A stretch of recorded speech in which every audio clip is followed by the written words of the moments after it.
네. 자, 오늘 우리에게 주신 하나님 말씀은 창세기 19장 1절에서 5절까지 말씀입니다. 창세기 19장 1절에서 5절까지 말씀입니다. 함께 말씀을 찾으면 좋겠습니다. 오늘 성경 곳곳을 좀 가야 합니다. 성경 말씀 꼭 찾아주세요. 창세기 19장 1절에서 5절, 제가 1절, 여러분들이 2절 교독하도록 하겠습니다. 자, 찾았습니까? 네, 가겠습니다. 저녁 때 그 두 천사가 소돔에 이르니 마침 롯이 소돔 성문에 앉아 있다가 그들을 보고 일어나 영접하고 땅에 엎드려 절하며 이르되 주여 우리가 우리 집으로 돌아와 알을 씻고 주무시고 일찍이나 갈 길을 가소서. 그들이 이르되 가라 우리가 거기에서 알을 씻으리라. 롯이 한청하며 그제서야 돌이켜 그 집으로 들어오는지라. 롯이 그들을 위하여 식탁을 베풀고 무교병을 구우니 그들이 먹으니라. 그 전에 그 상사 곧 소돔 백성들이 노소를 방문하고 원근에서 당하여 그 집을 내었사고. 같이요. 롯을 부르고 그에게 이르되 오늘 밤에 내게 온 사람들이 어디 있느냐 이끌어내라. 우리가 그들을 상관하리라. 아멘. 반갑습니다 여러분. 잘 지냈습니까? 네. 우리 앞뒤자로 한번 인사합시다. 네, 잘 오셨습니다. 잘 오셨습니다. 네, 오늘 또 우리 남일교회 처음 온 지체하겠습니다. 우리 위주찬인데 박수. 감사드리고요. 이따가 또 소개하도록 하고요. 네,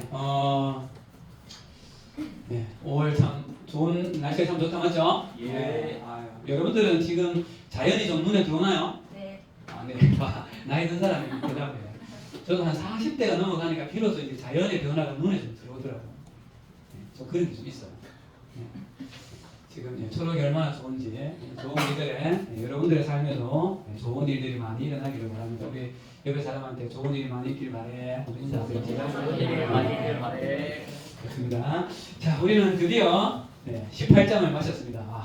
18장은 얼마 동안 했는지 제가 잘 기억은 안 나는데 한 2달 이상 18장을 했는 것 같아요. 드디어 이제 19장으로 와서 우리는 이제 지금까지 창세기에서 쭉 최근에 오면서 거의 아브라함에 집중을 했다면 오늘은 아브라함이 아닌 또 다른 새로운 인물을 만나게 됩니다. 누굽니까? 롯이라는 사람입니다. 롯. 근데 사실 여러분 롯이라는 인물은 좀 여러 가지 생각을 하게 되는 인물입니다. 솔직히 롯에 대해서 한번 깊이 생각해 보신 적이 있어요? 아브라함 생각하기도 바쁜데 롯이라는 사람은 사실 우리가 깊이 있게 생각을 잘 안 하죠. 근데 여러분 우리가 잘 롯을 보면서 저도 이번 주에 묵상을 하면서 솔직히 말하면 이 설교의 이 포인트를 잡는 게 너무 힘들었어요. 왜냐하면 롯에게는 여러 면이 보이는 거예요. 자, 한번 생각해 보세요. 여러분 보세요. 롯은 분명히 아브라함과 함께 하나님의 언약 안에 있었던 사람과 같기도 해요. 그런데 또 여러분 그의 삶을 이따가 계속 보겠지만 이 사람이 믿음이 있는 사람이 맞는가라는 생각이 또 들 때가 너무 많은 거예요. 그런데 여러분 오늘 또 창세기 19장에 보면 어제 창세기 19장 읽어봤습니까? 19장에 보면 하나님께서 소돔 땅에 롯을 그냥 둬요? 아니죠. 어떻게 해요? 소돔 땅의 심판에서 건져내신다. 그런데 여러분 또 롯의 그 마지막을 보면 내가 보겠지만 그 두 딸과 마무리가 좋아 보여요? 안 좋아 보여요? 마무리가 굉장히 안 좋게 끝이 나요. 그리고 더 이상 롯에 대해서는 성경에 기록이 없어요. 근데 여러분 또 신약에 보면 이 롯에 대해서 의롭다라는 표현이 나와요. 그러니까 지금 이 롯이라는 한 사람을 가지고 이쪽과 이쪽이 동시에 보이는 거예요. 자, 그래서 오늘 우리는 창세기 19장에서 롯이라는 사람을 만나면서 이런 질문을 좀 하게 됩니다. 롯은 도대체 어떤 사람입니까? 그리고 왜 오늘 하나님께서는 창세기 19장에 롯의 이야기를 이토록 자세하게 다루십니까? 우리는 이 롯을 통해서 무엇을 배워야 하는 것인가? 자, 오늘 우리는 이 질문을 가지고 세상과 신앙 사이에서 좀 갈등하고 방황하고 흔들리는 이 한 신앙인 롯의 삶을 좀 들여다보면서 우리의 삶에도 우리의 삶의 여정에도 롯과 비슷할 수 충분히 있다는 생각이 들어지죠. 그래서 우리는 이 롯의 이 부분을 좀 실패를 하지 않아야 되겠다는 그런 신앙의 좋은 교훈을 좀 받았으면 좋겠습니다. 자, 넘겨주시고 오늘 말씀의 제목은 이렇습니다. 시작. 세상 속 흔들리는 의인 롯을 보라. 제목을 뽑고 아주 좀 뿌듯했어요. 세상 속 흔들리는 의인 롯을 보라. 저는 솔직히 이런 생각도 드는 거예요. 이 롯을 보면서 이 롯이 정말 아브라함보다 더 우리의 모습을 닮았구나라는 생각도 듭니다. 자, 한번 좀 들어가 보도록 합시다. 먼저 우리는 이 롯이라는 사람에 대해서 조금 더 이미 어느 정도는 알고 있지만 깊이 있게 좀 알아야 합니다. 그리고 롯이 누구입니까? 그는 아브라함과 어떤 관계죠? 아브라함의 조카였어요. 자, 이제 성경 앞에 조금 찾아가겠습니다. 창세기 11장 27절입니다. 창세기 11장 27절 말씀.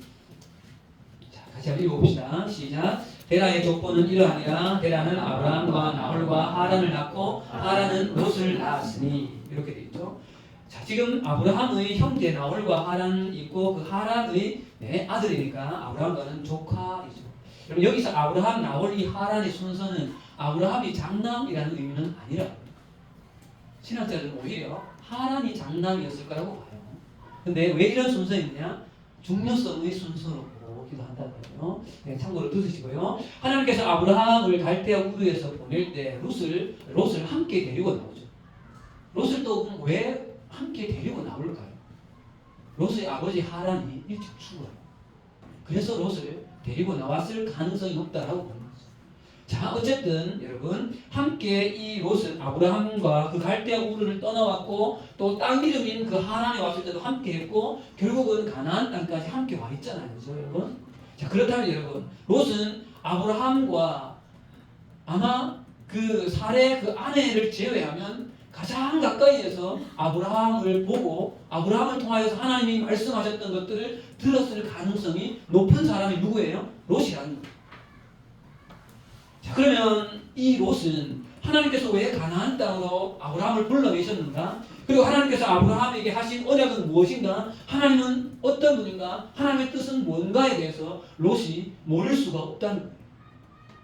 자, 여러분 이런 의미에서 보면 아브라함의 혈육의 조카인 이 롯은 언약의 직접적인 계승자는 아니지만 아브라함을 통하여서 부름받은 그 언약, 그 혈연 공동체 안에 속해 있고 참여하면서 하나님의 복과 보호를 받은 그런 사람은 분명하다는 거예요.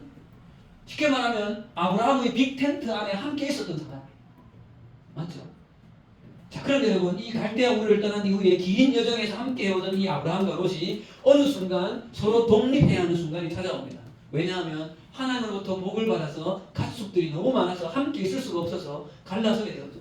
이 부분 알죠 우리가, 그죠? 자, 이때 아브라함이 롯에게 먼저 선택을 해줍니다. 네가 저하면 내가 뭐 하겠다. 기억나시죠? 자, 13장 10절에서 11절 가겠습니다. 13장 10절에서 11절 우리가 잘 아는 대로 롯이 이런 선택을 합니다. 13장 10절에서 11절 말씀이에요. 자, 읽어보겠습니다. 시작. 이에 롯이 눈을 들어 요단 지역을 바라본즉 소알까지 온 땅이 물이 넉넉하니 여호와께서 소돔과 고모라를 멸하시기 전이었으므로 여호와의 동상 같고 애굽 땅과 같았더라. 그러므로 롯이 요단 온 지역을 택하고 돔으로 옮기니 그들이 서로 떠난지라. 이 본문에서 롯은 어떤 사람인가를 유추해 볼 수 있는 매우 중요한 본문입니다. 눈을 들어 요단 지역을 바라본즉 온 땅에 물이 넉넉하고 여호와의 동상 같고 애굽 땅과 같았다. 그럼 여기서 지금 롯이 무엇을 기준으로 땅을 선택하는가? 자신의 눈에 좋아 보이는 땅. 그것이 롯의 선택의 기준이죠. 자, 그런데 여러분 이게 왜 문제가 됩니까? 눈에 좋아 보이는 물이 넉넉한 곳을 찾아가는 것은 어떻게 보면 당연하다고 볼 수 있는데 왜 이것이 문제가 되어질까? 조금의 기대를 하면서 여러분 물어보겠습니다. 지난 겨울 수련회 때 계획 예배 때 제가 언약을 이야기할 때의 땅의 선택은 무엇을 가지고 땅을 선택해야 된다고 했어요. 보다라는 말을 제가 굉장히 강조했었죠.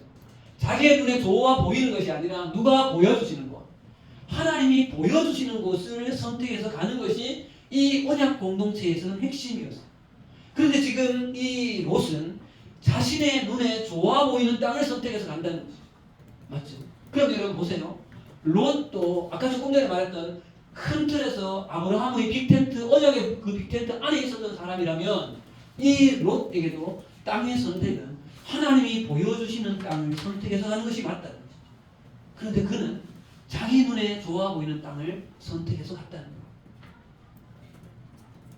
자, 보세요 여러분. 이렇게 롯이 자신의 눈에 좋아 보이는 땅을 떠나자마자 하나님께서 아브라함에게 14절 15절 가보세요. 14절 15절입니다. 같이 읽어봅시다. 시작. 롯이 아브라함을 떠난 후에 여호와께서 아브라함에게 이르시되 너는 눈을 들어 너 있는 곳에서 북쪽과 남쪽과 그리고 동쪽과 서쪽을 바라보라. 보이는 땅을 내가 너와 네 자손에게 주리니 영원히 이르리라. 여기서는 하나님께서 이쪽을 보라라고 하나님이 보여주실 땅을 아브라함은 선택합니다. 거기가 가나안 땅입니다. 그런데 여러분, 롯이 선택한 땅, 이 타락한 세상 가운데 자신의 눈에 좋아 보이는 땅을 선택하여 출발한 그 롯이 마지막으로 정착한 땅은 어디예요? 소돔 땅.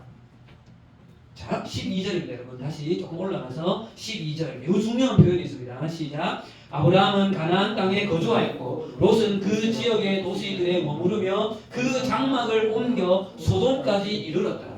여러분 여기서 매우 중요한 표현을 그 장막을 옮겨 소돔까지 이르렀다. 여러분 롯은 처음부터 소돔의 중심부에 들어갔던 것이 아니에요. 조금씩 그가 자신이 가진 그 삶의 기준을 가지고 이동하여서 가다 보니 처음에는 소돔 가까이 갔고 그리고 더 이동해서 가다 보니 소돔의 그 한가운데로 들어가 있었다는 것이죠. 그런데 여러분 성경은 이 소돔 땅을 뭐라고 평가합니까? 13절입니다. 13절 시작. 소돔 사람은 여호와 앞에 악하며 큰 죄인이었더라. 소돔 사람은 여호와 앞에 악하여 큰 죄인이었다. 여러분 무엇이 결국 롯을 이 소돔 땅에 거주하게 만들었습니까? 지금 롯을 이끌고 있는 그 힘은 여러분 무엇이에요? 그것은 여러분 하나님이 보여주시는 것이 아닌 자신의 눈에 좋아 보이는 것을 추구해서 가다 보니까 결국 이런 것은 당시에 가장 타락한 중심지인 소돔 땅에 들어가 있게 되어졌다는 것이죠. 자, 여러분 우리는 여기서 매우 중요한 신앙의 두 가지 교훈을 받게 되어집니다. 첫 번째 교훈은요. 지금 내 삶을 이끌고 있는 그 중심이 무엇이냐는 거예요. 지금 내 삶을 이끌고 있는 그 중심이 무엇인지에 대해서 우리는 돌아보아야 한다는 것이죠. 그것이 하나님과 그분의 말씀이 내 삶의 중심을 지금 이끌고 있는가? 아니면 내가 좋아 보이는 것, 결국 그것은 내가 좋아 보이는 것은 이 세상의 기준이 지금 내 삶을 이끌고 있는 그 중심에 있는가를 판단해 봐야 합니다. 지금 롯은 하나님의 그 언약의 말씀이 아니라 자신의 눈에 좋아 보이는 것이 롯의 삶의 중심을 이끌고 있었다. 그런데 우리는 잘 알고 있어요. 아브라함도 한 번은 실패한 적이 있죠.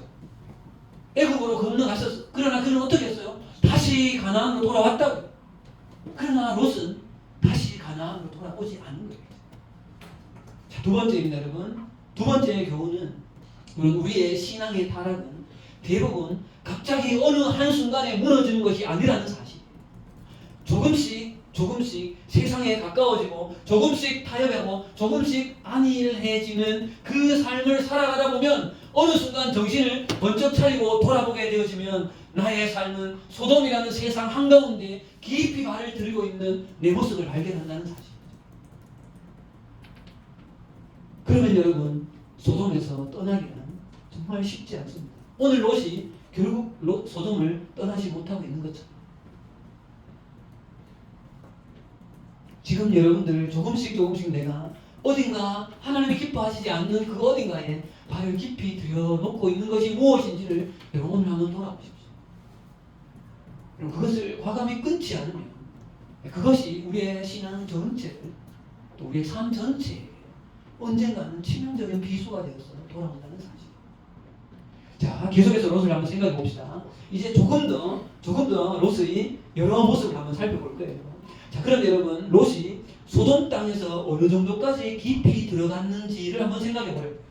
자, 여러분 오늘 본문으로 다시 돌아오세요. 19장입니다. 이제 19장을 볼 겁니다. 자, 19장의 1절 말씀 다시 한번 읽어봅시다. 1절 자, 시작. 저녁 때에 그 두 천사가 소돔에 이르니 마침 롯이 소돔 성문에 앉아있다. 자, 여러분 롯이 어디에 앉아있었다고 그랬어요? 소돔의 성문에 앉아있다가 그랬어요. 이 표현은 매우 중요한 표현이에요. 여러분 고대에 이 성이 있고 그 성문은 굉장히 중요한 역할을 하는 곳이었어요. 첫 번째는요, 대부분의 재판이 이루어지는 곳이었어요. 두 번째, 중요한 계약이나 결정이 이루어지는 것이 여기였고 정치적인 어떤 의사들이 여기서 결정되어졌다. 그래서 여러분 이 롯이 소돔 성문에 앉아 있었다라고 하는 것을 신학자들은 여러분 뭐라고 해석하는가 하면 롯은 당시 소돔 사회 속에 어느 정도 영향력 있는 위치까지로 분명히 올라갔을 것이다 라고 보는 거예요. 자, 그래서 여러분 이 롯은 하나님의 그 큰 언약의 텐트 안에 있었던 하나님을 아는 사람이었지만 그는 세상 속으로 점점 깊이 있게 들어갔고 결국 소돔 사회 안에서 어느 정도 사회적인 지위를 좀 가지고 있는 그 땅에서 어느 정도의 성공을 지금 하고 있는 사람이라는 거예요. 그런데 이러한 롯의 모습 속에는 또 어느 정도는 그래도 조금 선한 모습을 가지고 있으면서도 또 한편으로는 안타깝게 이해할 수 없는 모습이 공존하고 있는 그러한 모습이 계속해서 드러난다는 사실.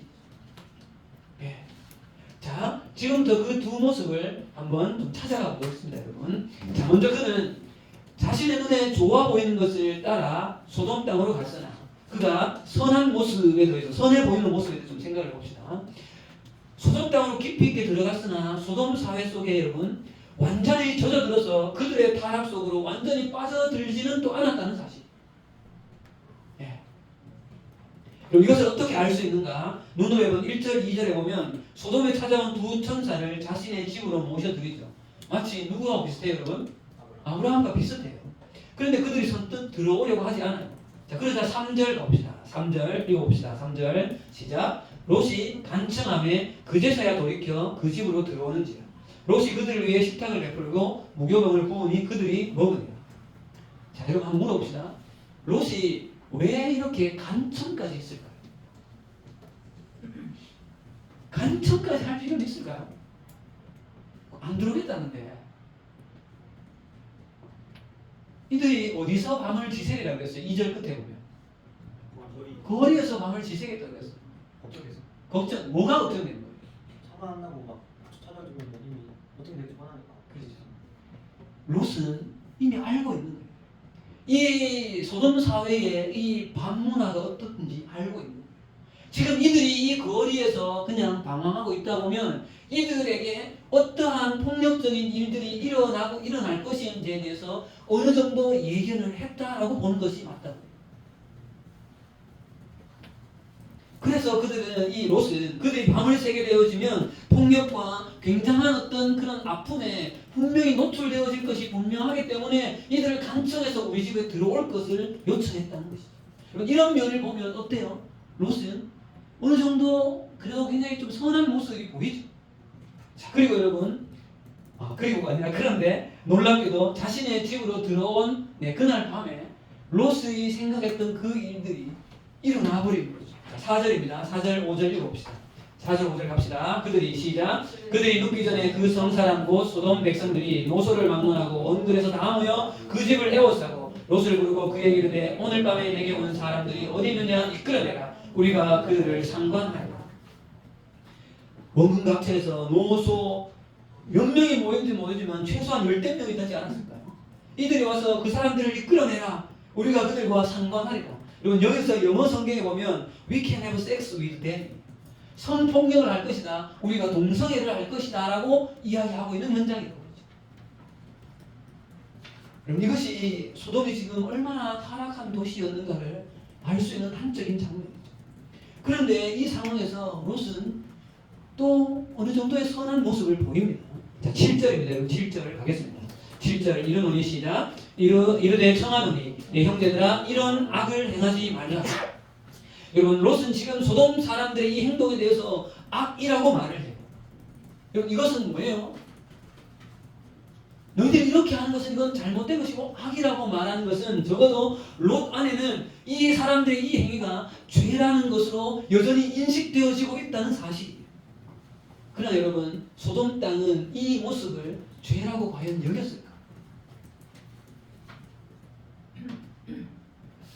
롯에게는 여전히 옳고 그름의 그 근원 대신 하나님의 그 의의 기준이 남아 있었고 또 그래서 소돔 사람들에게 이런 악을 행하지 마십시오라고 어떻게 보면 하나님의 온도, 하나님의 그 미시파트를 선언하고 있는 모습도 지금 엿보이고 있다는 거죠. 자, 그래서 여러분 신약의 베드로 후서 2장으로 가면 베드로 사도가 롯을 여러분 이렇게 설명합니다. 자, 신약으로 여러분 가봅시다. 여러분 베드로 후서 2장 6절에서 8절 말씀이에요. 베드로 후서 2장 6절에서 8절 말씀.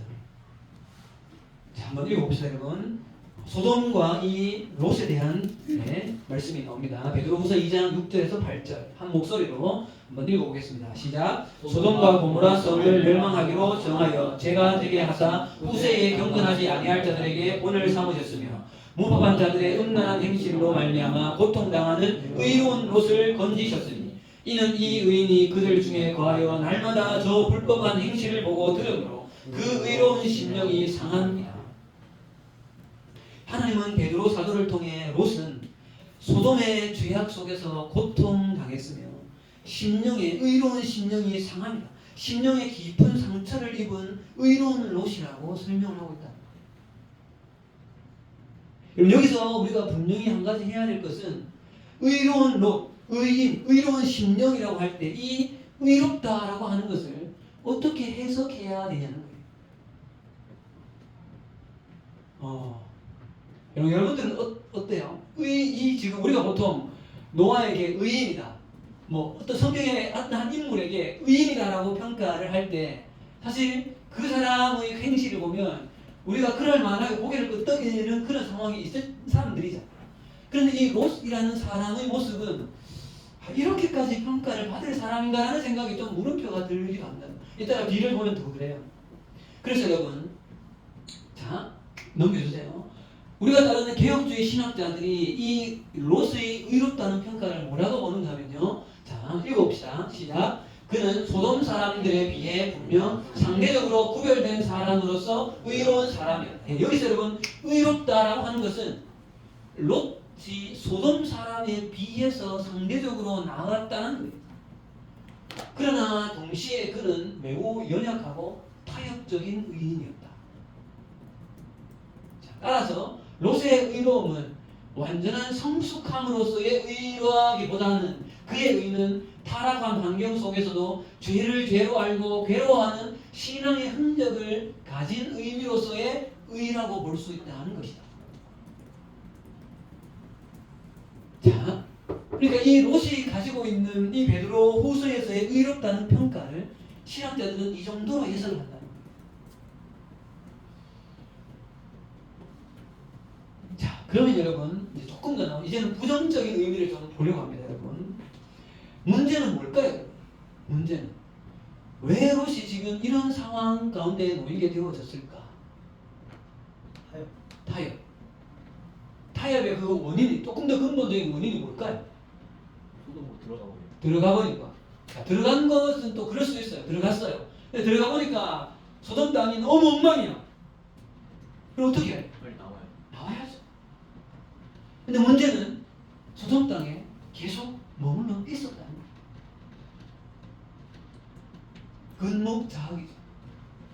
자, 여러분, 롯이 괴로워하면서도 그 자리를 떠나지 않은 것이 롯의 어떻게 보면 비극의 시작이에요. 여러분, 롯은 소돔이 악한 줄 알았어요. 그러나 거기를 떠나지 않고 계속 머물러 있습니다. 그러다 보니 결국 이런 이해할 수 없는 안타까운 상황 가운데 놓이게 되어지죠. 그럼 다시 창세기 19장으로 돌아가 보세요. 롯의 그 다음 말은 가히 충격적입니다. 19장 8절입니다. 롯의 판단을 보세요. 창세기 19장 8절. 어제 읽으셨을 때도 아마 이 구절이 이해가 안 되었을 거예요. 8절 읽어봅시다. 시작. 내게 남자를 가까이 아니한 두 딸이 있노라. 청하건대 내가 그들을 너희에게로 이끌어내리니 너희 눈에 좋을 대로 그들에게 행하고 이 사람들은 내 집에 들어왔은즉 이 사람들에게는 아무 일도 저지르지 말라. 그럼 이게 말이 됩니까? 그 두 천사로 모습으로 온 사람은 보호하고 자기 두 딸을 그들에게 내어주면 두 딸은 어떻게 되는 거예요? 지금 완전 집단 성폭행의 그 자리에 자기 딸을 내어놓는 꼴인 거예요. 지금. 이게 지금 아버지가 할 일이에요. 지금 이 아버지가. 근데 여러분, 롯이 왜 이런 일을 행하는가를 이게 당시의 문화적인 상황을 조금 이해를 하면 어느 정도 이해는 됩니다. 지난번에 아브라함 할 때 왜 고대 근동에서 나그네를 잘 대접하는 것은 굉장히 뭐라 했어요, 여러분? 이게 보편적인 그런 선행이라고 봤어요. 왜냐하면 고대 근동은 그 유목 사회이기 때문에 나그네를 맞아들인 것은 그 나그네에게는 생명을 유지할 수 있는 그런 상황이 되어질 수도 있기 때문에 나그네 대접하는 것에 대한 문화들이 있었다는 거예요. 그런데 여기서는 한 단계를 여러분 더 들어가야 돼요. 뭔가 하면 여러분, 일단 나그네를 자기 집 천막 안으로 들이는 순간 주인과 손님 사이에는 어느 정도의 보호의 계약 관계가 자동으로 성립되는 문화적인 인식이 있었다는 거예요. 그게 무슨 말인가 하면 손님, 나그네를 자기 집으로 데려들였다는 것은 여러분, 이 손님을 주인의 입장에서 철저하게 잘 안전하게 보호해야 되는 그런 역할이 자동적으로 주인에게 주어져 있게 되어진다는 거예요. 근데 이것을 잘 행하지 못하면 주인으로서 굉장한 수치심으로까지 여겨졌다는 거예요. 내가 이 사람을 잘 맞아들였는데 잘 보호해주지 못함으로 이 사람에게, 손님에게 어려움이 생기면 주인의 책임이다. 이런 배경이 있다 보니까 이 당시의 가부장적인 그 당시의 고대 근동 사회를 봤을 때 주인에게 찾아온 이 두 나그네를 보호하는 것이 자기의 딸을 내어놓게 되어지는 이상한 현상으로 지금 이용되어지고 있다는 거죠.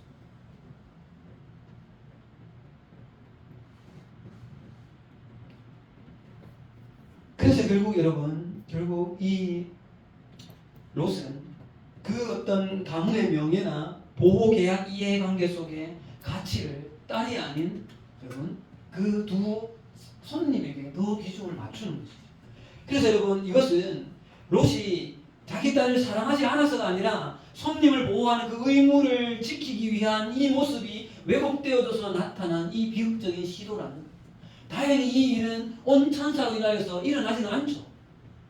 그러나 천사들이 가만히 있었으면 아마 그대로 했을 거예요. 그래서 오늘 본문은 롯을 악을 막아서는 영웅으로 롯을 그리지 않고 있어요. 롯의 이러한 안타까운 선택의 근본 원인은 그가 소돔이 얼마나 타락한 도시인 줄 알았지만 그 땅을 떠나지 않은 데에서 오는 비극적인 상황이야.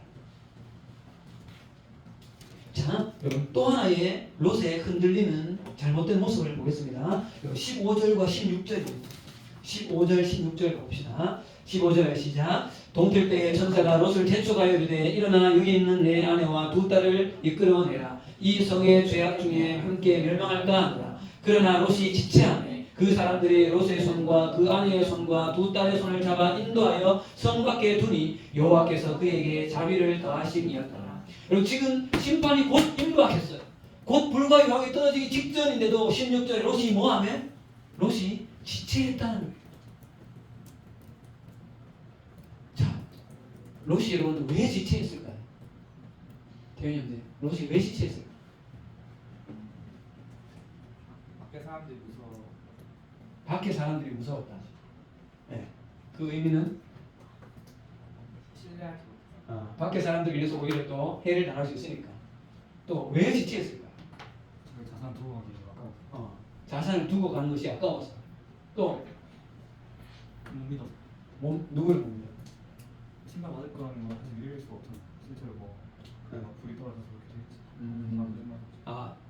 심판이 안 일어날 수도 있다. 그렇지. 못 믿을 수도 있다. 네. 자, 여러분 이 말에 있어서 롯이 지체한 의미에 대해서 일단 여러분 저희생도 비슷하지만 신학자들은 이렇게 봅니다. 롯은 소돔의 죄를 미워하는 의인이었지만 이미 삶의 중심이 소돔에 오랫동안 거하였기 때문에 그 삶의 중심이 소돔에 깊이 연결되어져 있었기 때문에 하나님의 심판의 경고 앞에서도 즉각적으로 떠나지 못한 것이다. 그의 지체함은 세상 문화 속에 오래 머문 의인의 영적인 무기력과 분열된 마음을 단적으로 보여주는 예인 것이다. 네. 결국은 여러분 천사가 강제적으로 그 가족의 손을 다 이끌어 내죠. 여호와께서 그에게 자비를 더하심이었다. 자, 여러분 롯의 이야기를 조금 정리해 봅시다.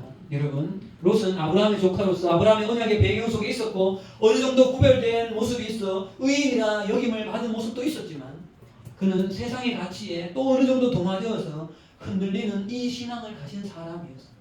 그래서 여러분 그의 삶의 결과가 여러 가지 안타까운 모습으로 드러납니다. 그럼 그것을 한번 몇 가지로 봅시다. 9절 말씀입니다. 9절.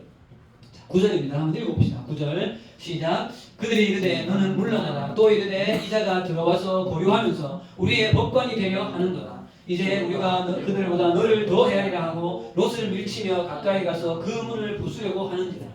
롯이 이 일이 좋지 못한 행동이다라고 이것이 악이다라고 말했을 때 그 소돔 사람들의 반응이에요.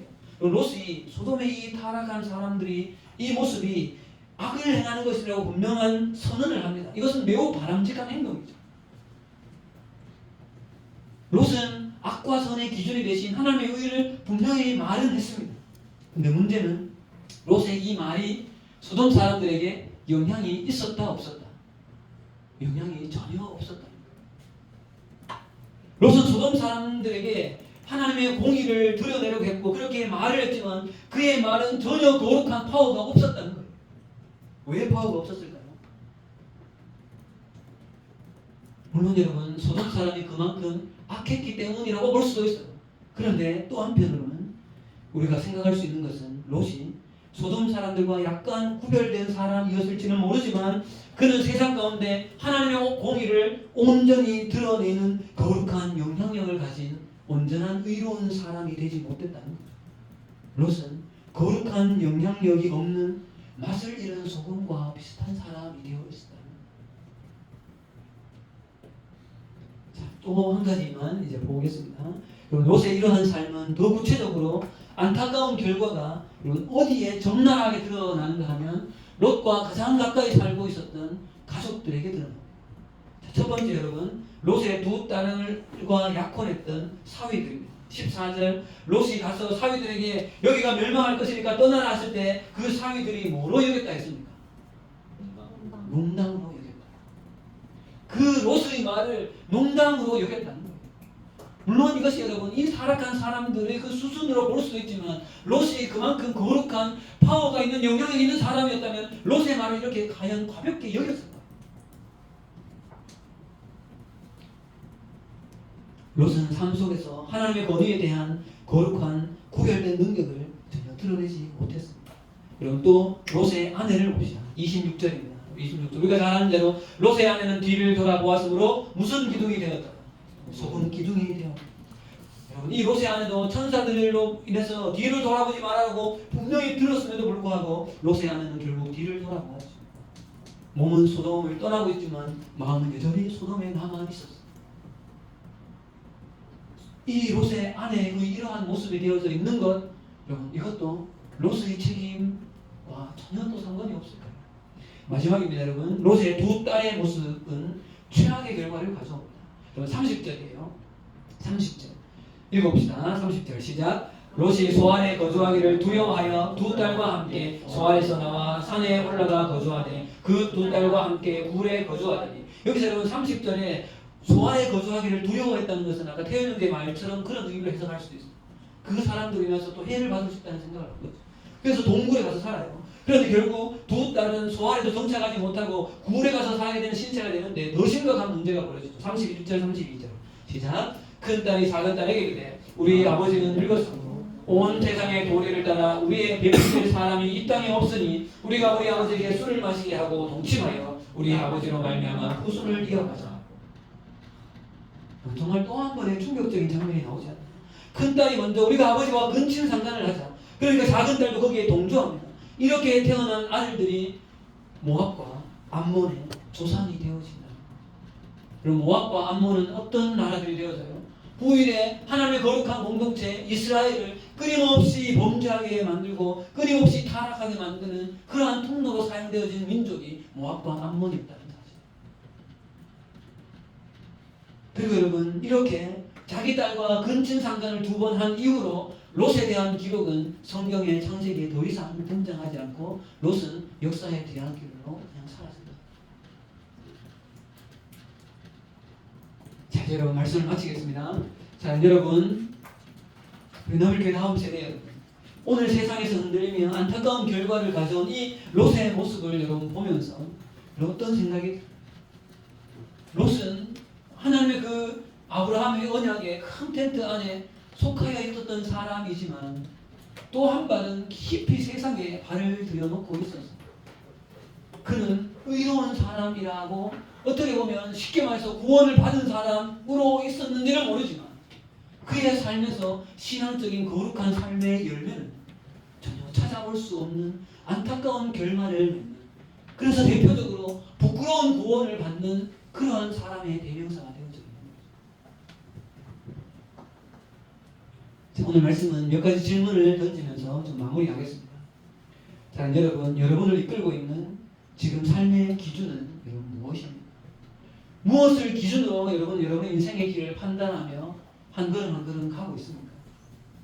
두 번째로, 나에게 지금 롯처럼 흔들리고 있는 부분은 여러분 무엇입니까?